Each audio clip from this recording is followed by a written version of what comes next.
This program is brought to you by Fast Signs of Durango. More than fast, more than signs. Fast Signs. If you're on the Durango School District 9R email list, you may have read two heartfelt letters from Superintendent Dan Snowberger, encouraging families to talk with their kids about suicide. The district experienced 2 student and 1 teacher suicide this year, and it has left the district reeling, particularly since 6 other people in the Durango community also have died from suicide since the beginning of the year.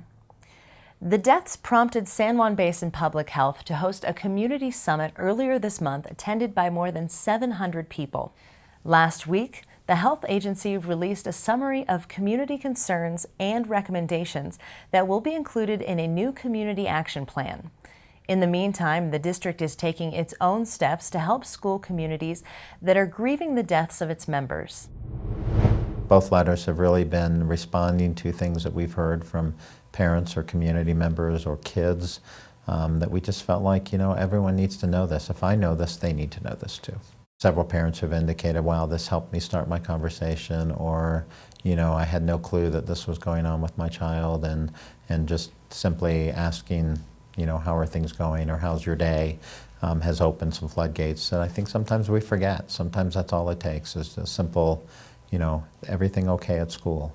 They may not want to tell you everything that's not okay, but they sometimes are willing to say no, and then it at least gives us the ability of probing and trying to be supportive. The district hired a behavioral health specialist at the start of the year to address mental health issues in district schools, and he's been visiting with teachers, students, and families about their grief. The district also offers free mental health counseling sessions to staff through an employee assistance program, and the district has offered suicide screening programs that have identified a number of at-risk students who need help. Snowberger said in his latest letter, sent to district email families and subscribers on May 19th, was in response to 2 media phenomena that have captured the attention of students throughout the district. The first, called the Blue Whale Challenge, is an online scam that attempts to convince victims to escalate acts of self-harm until they are dared to kill themselves. The second is the Netflix series called 13 Reasons Why. Based on a novel, the series explores 13 recordings left behind by a 17-year-old girl who commits suicide. Each recording details the reasons why she chose to take her own life. Snowberger encouraged parents to talk with their kids about these issues and to ask them about their lives at school.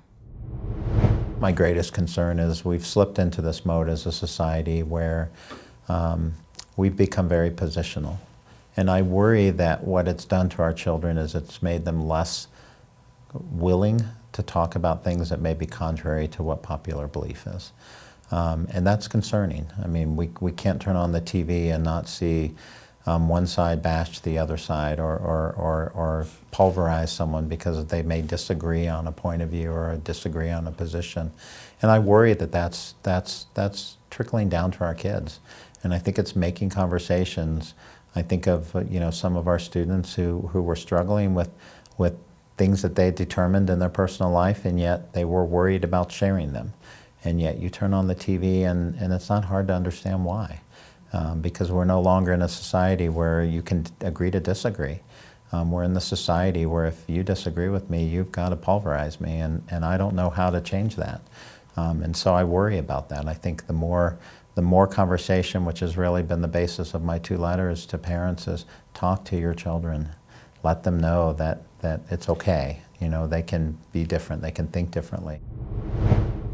If you need help with a loved one whom you believe is at risk for suicide, or if you're worried about your own thoughts and feelings, please visit the San Juan Basin Public Health website for a list of local resources.